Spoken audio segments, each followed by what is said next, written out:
The shadows whispered. They danced in the flickering light of the midnight moon. A figure emerged, tall and menacing. He wore a twisted grin on his face.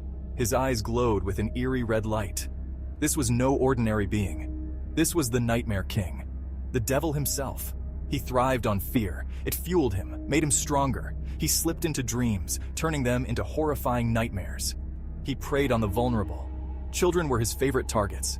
Their innocent minds were easy to twist, to break. Each night, he grew more powerful. With every nightmare, he drew closer to his goal. He wanted to break down the barrier between dreams and reality. He yearned to unleash his terror upon the waking world. The fate of humanity hung in the balance. Only a glimmer of hope stood against him. Two teenage boys dared to enter his domain. They were humanity's last defense against the Nightmare King. Joe wasn't your typical teenager. He didn't spend his nights playing video games or chatting online. Joe hunted monsters, dream monsters. Ever since he was a kid, Joe had vivid dreams. But these weren't the pleasant kind. Nightmares plagued him, filled with terrifying creatures and heart-stopping chases. But Joe learned to fight back. He discovered he could control his dreams, become a warrior within his own mind. Kev was my best friend and my partner in dream hunting. Where I was the warrior, Kev was the strategist. He researched ancient lore, learning the weaknesses of the creatures we faced. I couldn't control my dreams like Joe, but I could enter them. I was his guide and his voice of reason in the chaotic world of dreams. They were an unlikely duo, but they shared an unbreakable bond. They were the Dream Hunters, and they were ready to face the ultimate evil. They were ready to face the devil himself. The air crackled with energy. A swirling vortex of colors materialized before Joe and Kev. This was the gateway to the dreamscape. It shimmered and pulsed, beckoning them closer. Ready, Kev? Joe asked, his voice tight with anticipation. Ready as I'll ever be. They stepped into the portal. The world dissolved around them, replaced by a blinding light. When their vision cleared, they found themselves in a twisted, surreal landscape. Giant flowers with teeth for petals swayed around them. The air hummed with an unsettling energy. We need to find him, Joe said. His hand instinctively reaching for the dream weapon materialized at his side. It shimmered, a sword forged from pure moonlight. Their mission was clear: stop the Nightmare King from collecting enough human souls to break free from the dreamscape. They had to navigate the treacherous dreamscapes, each one a reflection of the fears and anxieties of the sleeping world. Section 4. The Devil's Harvest. The Nightmare King moved through the dreamscape like a phantom. He left a trail of fear and despair in his wake. He fed off the terror of sleeping minds. Their fear was his sustenance, their despair his delight. He sought out the most vulnerable, the ones plagued by doubt and fear. He would latch onto their nightmares, twisting them into unbearable horrors. He would whisper to them in their sleep, promising power in exchange for their souls. His true form was hidden behind a mask of shadows, but his presence was unmistakable. A bone-chilling cold followed him, seeping into the very fabric of the dreamscape. He was a predator stalking his prey, and the souls of humanity were his to claim. His power grew with each passing night.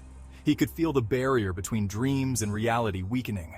Soon, he would be free to unleash his reign of terror upon the world. The Dream Hunters were his only obstacle, but he would dispose of them soon enough. Section 5. Through Dreamy Landscapes. The dreamscape shifted around them. One moment they were in a forest of twisted trees with eyes that followed their every move. The next, they were in a city of shadows, where buildings stretched endlessly into the night sky.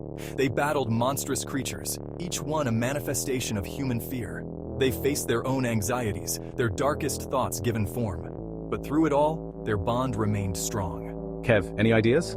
Joe's sword flashed, cutting down a creature made of writhing insects. According to this, the Nightmare King feeds on fear. We need to find a place of hope, of courage. They pressed on, their journey a blur of terrifying encounters and narrow escapes. They could feel the Nightmare King's presence growing stronger, his darkness closing in around them. Section 6. The Final Showdown. The ground trembled beneath their feet. They stood at the foot of a colossal fortress made of obsidian. Jagged peaks scraped the sky, and the air crackled with dark energy. This was it, the Nightmare King's lair.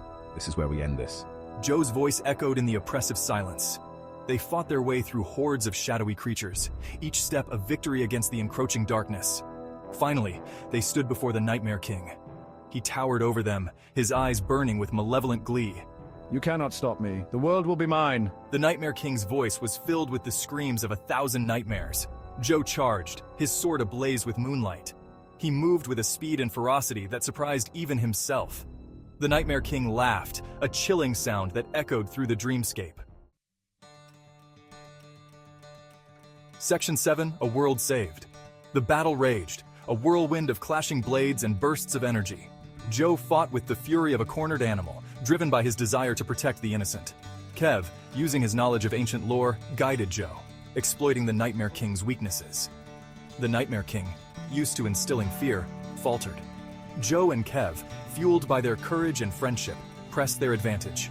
With a final, desperate blow, Joe plunged his sword into the Nightmare King's chest. A blinding light erupted, throwing Joe and Kev back. When they opened their eyes, they were back in Joe's room. The only evidence of their journey was the lingering feeling of dread and the echo of the Nightmare King's defeated roar. The world was safe, for now. But Joe and Kev knew their duty wasn't over. As long as there were nightmares, there would always be a need for the Dream Hunters. They stood watch, ever vigilant, ready to face whatever darkness awaited them in the realm of dreams.